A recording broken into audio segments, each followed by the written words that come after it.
Welcome back. આગળ વાત કરીએ સુરતની। સુરતમાં ગમખ્વાર અકસ્માત સર્જાયો। અકસ્માતમાં એક વ્યક્તિનું કરુણ મોત નીપજ્યું છે। ડમ્પર અને ખાનગી કંપનીની બસ વચ્ચે અકસ્માત સર્જાયો હતો। હજીરામાં આ અકસ્માત બાદ ડમ્પર અને બસ પલટી ખાઈ ગઈ હતી, ત્યારે ખાનગી કંપનીની બસમાં લગભગ 50થી પણ વધુ લોકો હતા।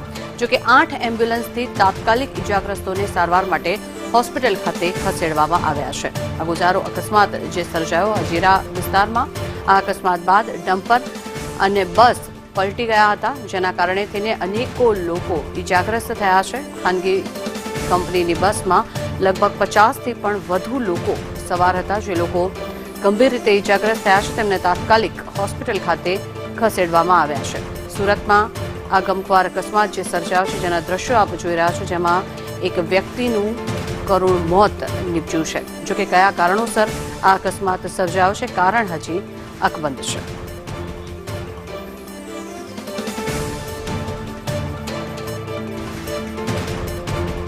સુરતના હજીરા વિસ્તારમાં ગમખ્વાર અકસ્માત થયો છે। કોલસો ભરી ટ્રકે બસને ટક્કર મારી હતી, ત્યારબાદ બસ અને કોલસો ભરી ટ્રક છે તે પલટી મારી ગઈ હતી અને ઘટનામાં જે કહેવાય કે કેટલાક લોકો ઘાયલ થયા હતા। અને આ જે બસ છે તે એએમએનએસ કંપનીની ખાનગી બસ છે, જેમાં 50 જેટલા મુસાફર સવાર હતા। તમામ ઘાયલ લોકોને અત્યારે સુરતની નવી સિવિલ હોસ્પિટલને ખાનગી હોસ્પિટલમાં ખસેડવામાં આવ્યા છે। દ્રશ્યમાં જોઈ શકો છો કે કઈ રીતની ટક્કર હતી। આ જે ટ્રકના છે કચ્ચર ઝાડ ઉડી ગયા છે અને સાથે જ બસ છે તે પણ પલટી મારી ગઈ છે। ટિફિન દેખાઈ રહ્યા છે અને લોકો છે તે વહેલી સવારે અત્યારે આ રીતના પોતાની કંપનીમાં નોકરી પર જતા હતા, તે દરમિયાન આ ઘટના બની હતી અને ઘટનામાં કેટલાક લોકો ઘાયલ છે। જોઈ શકાય છે કે બસના દ્રશ્ય કઈ રીતના છે, જ્યાં આગળ બસ આખી પલટી મારી ગઈ છે। 50થી વધુ લોકો આ બસમાં સવાર હતા। 108ના મારફતે તમામ ઘાયલોને સારવાર અર્થે ખસેડવામાં આવ્યા છે।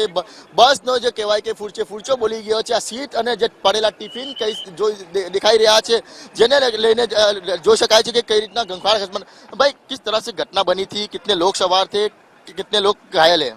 सर इसका तो एग्जैक्ट तो नहीं बता सकते, ये बस उधर से आ रही थी आगे जाने के लिए, बट इसका एग्जैक्ट नंबर तो जो ट्रांसपोर्टर है या जो ओनर है वही बता सकता है। कैसे अकस्मात कैसे हुआ? ये बस इधर आ रही थी, ये डंपर अनकंट्रोल होकर इसके सामने आ गया इसी रोड पे, रोंग रोड। कहाँ की बस थी और कितने लोग सवार थे? ये एमएनएस में जाने वाले वर्कर थे और वो वाला ये कोयले का डंपर था।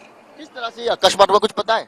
अनकंट्रोल हुई, वो तो देखने से ही पता चलेगा। एक्चुअली ऑन द स्पॉट जो था वो ही बता सकता। જોઈ શકાય છે કે અત્યારે 108ના મારફતે તમામ આ ઘાયલોને સારવાર માટે ખસેડવામાં આવ્યા છે। આ બસ છે તે કંપનીમાં જઈ રહી હતી, તે દરમિયાન આ ઘટના બની હતી। 50થી વધુ મુસાફરો અંદર સવાર હતા।